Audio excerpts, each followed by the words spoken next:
Welcome again to The Secret of the Ages, and we're at volume number 15. Welcome back.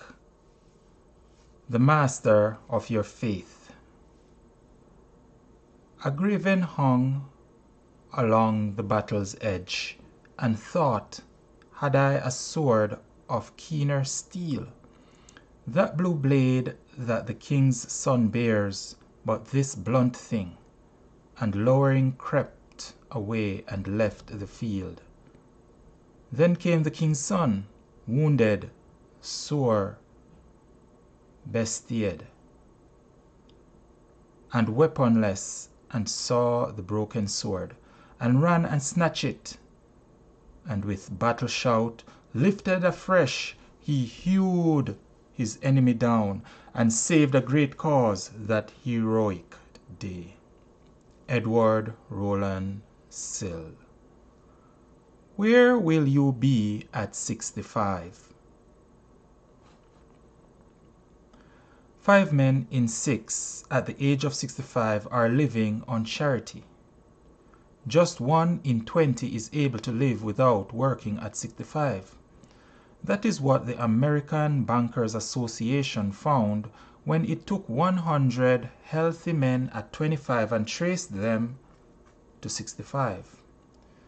These 100 were healthy to start with. They all had the same chance for success. The difference lay in the way they used their minds. 95 out of 100 just do the tasks that are set them. They have no faith in themselves, no initiative, none of the courage that starts things. They are always directed or controlled by someone else. At 65, where will you be? Dependent or independent? Struggling for a living, accepting charity from someone else, or at the top of the heap? I am the master of my faith. Until you have learned that, you will never attain life's full success. Your faith is in your own hands. You have the making of it. What you are going to be 6 months or a year from now depends upon what you think today. So make your choice now. Are you going to bow down to matter as the only power? Are you going to look upon your environment as something that has been wished upon you and for which you are in no way responsible? Or are you going to try to realize in your daily life that matter is merely an aggregation of protons and electrons subject entirely to the control of mind? That your environment, your success, your happiness are all of your own making, and that if you are not satisfied with conditions as they are, you have but to visualize them as you would have them be in order to change them. The former is the easiest way right now, the easy way that leads to the hell of poverty and fear and old age. But the latter is the way that brings you to your heart's desire, and merely because this power of universal mind is invisible. Is that any reason to doubt it? The greatest powers of nature are invisible. Love is invisible. But what greater power is there in life? Joy is invisible. Happiness, peace, contentment. The radio is invisible, yet you hear it. It is a product of the law governing sound waves. Law is invisible, yet you see the the manifestation of different laws every day. To run a locomotive, you study the law of applying power, and you apply that law when you make the locomotive go. These things are not the results of invention. The law has existed from the beginning. It merely waited for man to learn how to apply it. If man had known how to call upon universal mind to the right extent, he could have applied the law of sound waves, the law of steam, ages ago. Invention is merely a revelation and an unfoldment of universal wisdom. That same universal wisdom knows millions of other laws of which man has not even a glimmering. You can call upon it. You can use that wisdom as your own by thinking of things as they might be instead of as they are. You will eventually find some great need. And to find a need is the first step towards finding the supply to satisfy that need. You've got to know what you are after before you can send the genie of your mind a seeking of it in universal mind. The acres of diamonds.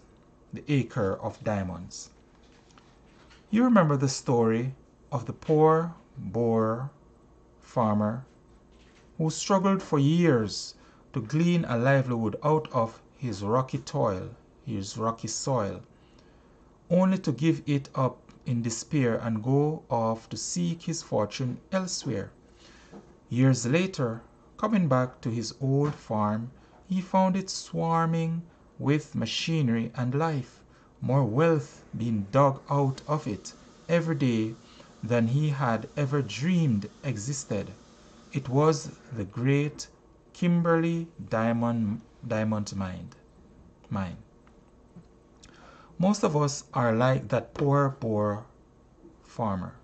We struggle along until our surface power, never dreaming of the giant power that could be ours if we would but dig a little deeper, rouse that great inner self, who can give us more even than any acre of diamonds.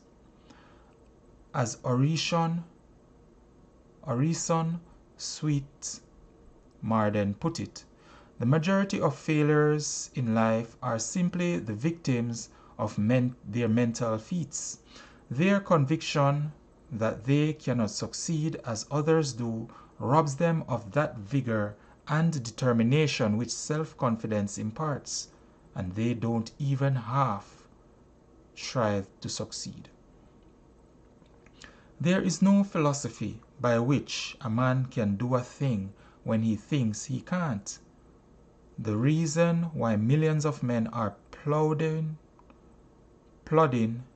along in mediocrity today, many of them barely making a living when they have the ability to do something infinitely greater or bigger, is because they lack confidence in themselves. They don't believe they can do the bigger thing that would lift them out of their rut of mediocrity and poverty. They are not winners mentally. The way always opens for the determined soul, the man of faith and courage. It is the victorious mental attitude, the consciousness of power, the sense of mastership that does the big things in this world. If you haven't this attitude, if you lack self-confidence, begin now to cultivate it. A highly magnetized piece of steel will attract and lift a piece of unmagnetized steel 10 times its own weight. Demagnetize that same piece of steel and it will be powerless to attract or lift even a feather's weight. Now, my friends, There is the same difference between the man who is highly magnetized by a sublime faith in himself and the man who is demagnetized by his lack of faith, his doubts, his fears, that there is between the magnetized and the demagnetized pieces of steel. If two men of equal ability, one magnetized by a divine self-confidence, the other demagnetized by fear and doubt, are given similar tasks, one will succeed and the other will fail. The self-confidence of the one multiplies his powers 100-fold. The lack of it subtracts 100-fold from the power of the other. Have you ever thought how much of your time is spent in choosing what you shall do, which task you will try, which way you shall go? Every day is a day of decision. We are constantly at crossroads in our business dealings, our social relations, in our homes. There is always the necessity of a choice. How important then that we have faith in ourselves and in that infinite intelligence within. Commit thy works unto the Lord, and thy thoughts shall be established. In all thy ways acknowledge him, and he shall direct thy path. In this ever-changing material world, material age, with seemingly complex forces all about us, we sometimes cry out that we are driven by force of circumstances. Yet the fact remains that we do those things which we choose to do. For even though we may not wish to go a certain way, we allow ourselves to pursue it because it offers the least resistance. To every man there openeth a way, and ways and a way. And the high soul climbs the high way, and the low soul gropes the low.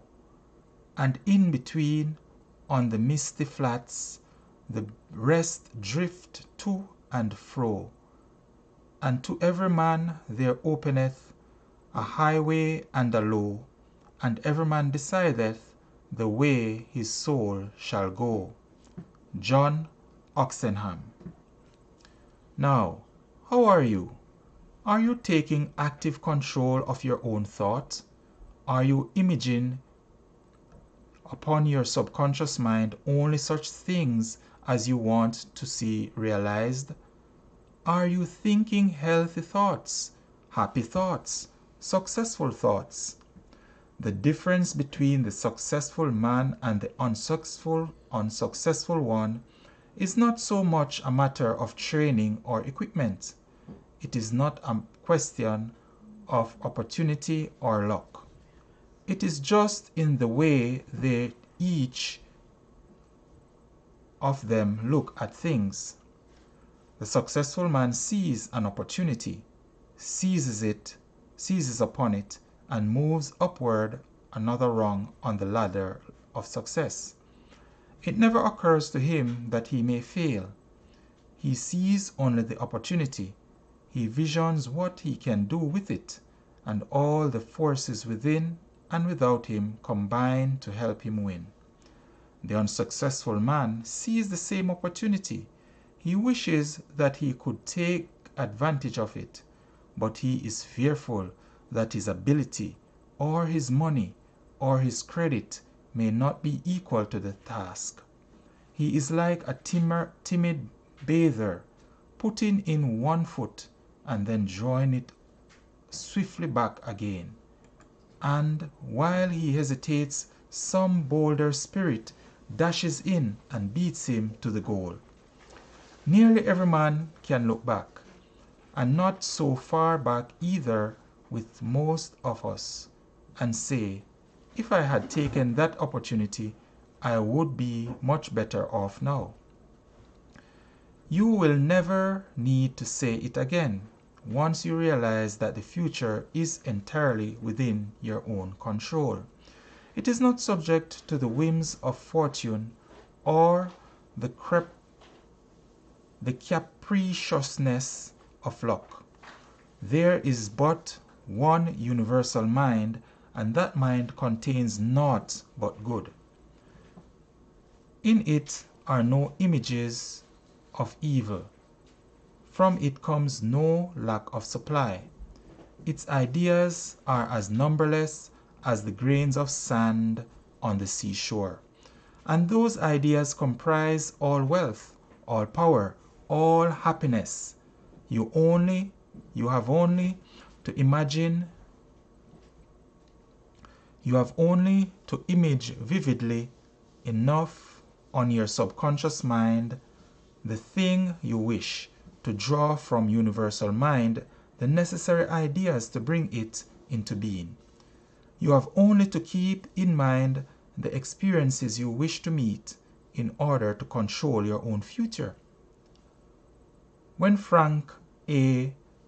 Vanderlip, former president of the National City Bank, was a struggling youngster, he asked a successful friend what one thing he would urge a young man to do who was anxious to make his way in the world. "Look as though you have already succeeded," his friend told him. Shakespeare expresses the same thought in another way. "Assume a virtue if you have it not. Look the part, dress the part, act the part. Be successful in your own thought first. It won't be long before you will be successful before the world as well." David V. Bush, in his book Applied Psychology and Scientific Living, says, "Man is like the wireless operator.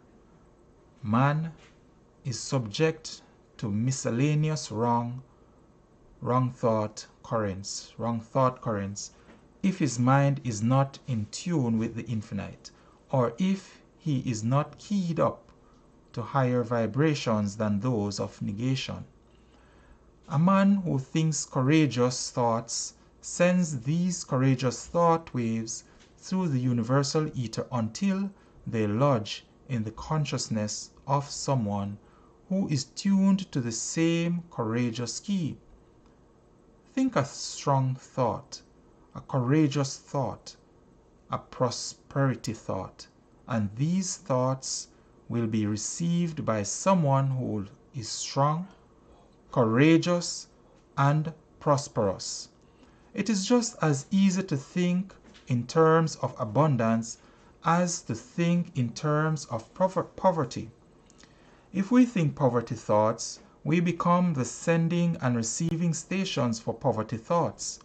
We send out a poverty mental wireless, and it reaches the consciousness of some poverty-stricken receiver. We get what we think.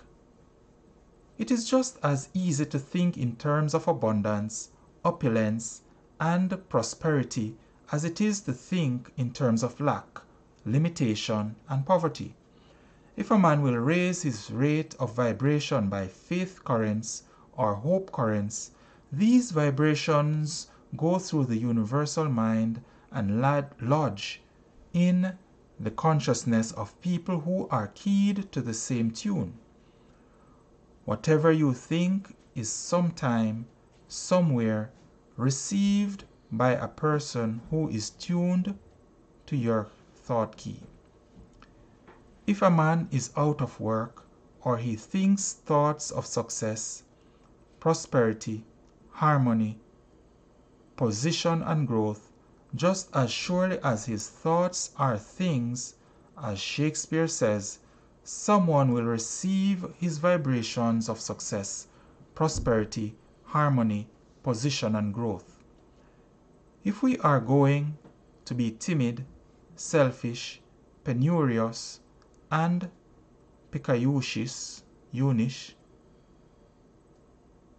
in our thinking, these thought waves which we have started in the universal ether will go forth until they come to a mental receiving station of the other of the same caliber. Birds of a feather flock together, and minds of like thinking are attracted one to the other. If you need money, all you have to do is to send up your vibrations to a strong, courageous receiving station, and someone who can meet your needs will be attracted to you or you to him. When you learn that you are entitled to win in any right undertaking in which you may be engaged, you will win. When you learn that you have a right to a legitimate dominion over your own affairs, you will have dominion over them. The promise that we can do all things through the mind that was in Christ. Universal mind plays no favorites. No one human being has any more power than any other. It is simply that few of us use the power that is in our hands. The great men of the world are in no wise super beings. They are ordinary creatures like you and me, who have stumbled upon the way of drawing upon their subconscious mind, and through it upon the universal mind. Speaking of Henry Ford's phenomenal success, his friend Thomas A. Edison said of him, "He draws upon his subconscious mind." The secret of being what you have it in you to be is simply this. Decide now what is it you want of life, exactly what you wish your future to be. Plan it out in detail. Vision it from start to finish. See yourself as you are now, doing those things you have always wanted to do. Make them real in your mind's eye. Feel them, live them, believe them, especially at the moment of going to sleep, when it is easiest to reach your subconscious mind, and you will soon be seeing them in real life. It matters not whether you are young or old, rich or poor. The time to begin is now. It is never too late. Remember these lines of Appleton's. I knew his face the moment that he passed, triumphant in the thoughtless, cruel throng. I gently touched his arm. He smiled at me. He was the man that once I meant to be. Where I had failed, he'd won from life success. Where I had stumbled, with sure foot he stood. Alike, yet unalike, we faced the world, and through the stress he found that life was good. And I, the bitter wormwood in the glass, the shadowed way along which failures pass. Yet as I saw him thus, joy came to me. He was the man that once I meant to be. We did not speak, but in his sapient eyes I saw the spirit that had urged him on, the courage that had held him through the fight had once been mine. I thought, can it be done, be gone? He felt that unasked question, felt it so. His pale lips formed the one-word answer, no. Too late to win? No. Not too late for me. He is the man that still I mean to be. And there you have it. There you have it. So once again, I want to thank you for listening to the reading of Secret of the Ages by Robert Collier. Be sure to listen to this over again and I'm sure you will gain something that you didn't gain before when you did it the first time. Remember to like and subscribe if you get even one bit of information that you haven't gotten before, and share it with one other person today. See you on the next video.